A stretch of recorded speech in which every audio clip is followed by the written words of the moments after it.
Many of us would love to have a piece of Australian bush in which to relax. And if we could do it without leaving home, so much the better. Well, I'm in beachside St Kilda, just 20 minutes drive from Melbourne CBD, in a garden where the owner has achieved just that. And today, I'm going to have a look at how he's done it. Just a couple of years ago, this was a pretty standard yard, mostly lawn, and around it some garden beds and a few mature trees. And the yard was overlooked by neighbouring houses and flats. But when the house was extended, the owner took the opportunity to rethink the form of his yard, and he began with one crucial decision.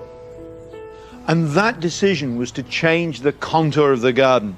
By excavating the central part of the site, they were able to build it up and create a terrace. They used rocks to create an embankment and then led the ground down to a pond which provided a drainage point. And that provided really good drainage which suited the Australian native plants which have now been planted through the garden.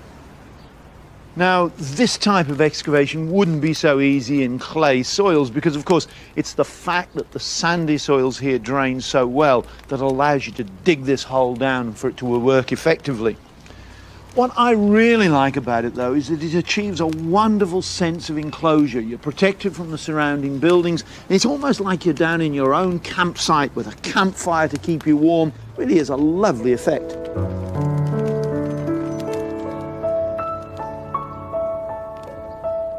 When it comes to plant selection for this bush garden, the designer has used a diverse range of Australian native plants. What's really important about it is that there are a series of layers of vegetation.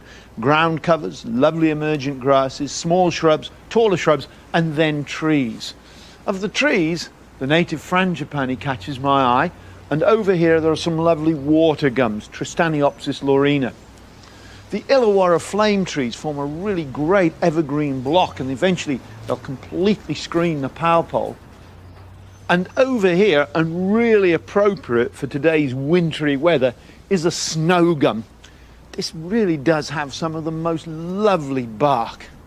And the architect has entered into the spirit of this garden by keeping the extension to the building low, so that that delightful lemon-scented gum in the property behind is an ever-present element of the garden, and it adds to that bushland quality.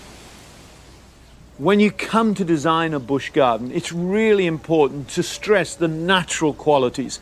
So curving lines are important, and then it's a good idea to soften those by using planting to break up the edge. In here they've used gravel as a paving material, and that's really ideal because it allows you to plant plants within it to give a softening look.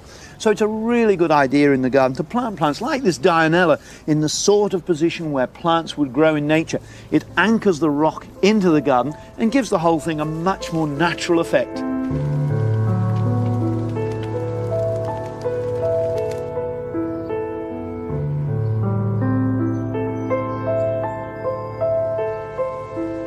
A bush garden is a great option to consider for your place. They're low maintenance and water-wise, and if you want native birds and insects to share your life, they're just the ticket. But at the heart of this garden is the decision to create this excavated area. Now, that's not a prerequisite for a bushland garden, but it has worked extremely successfully here, and it's something you might like to consider when you come to create your own piece of bushland.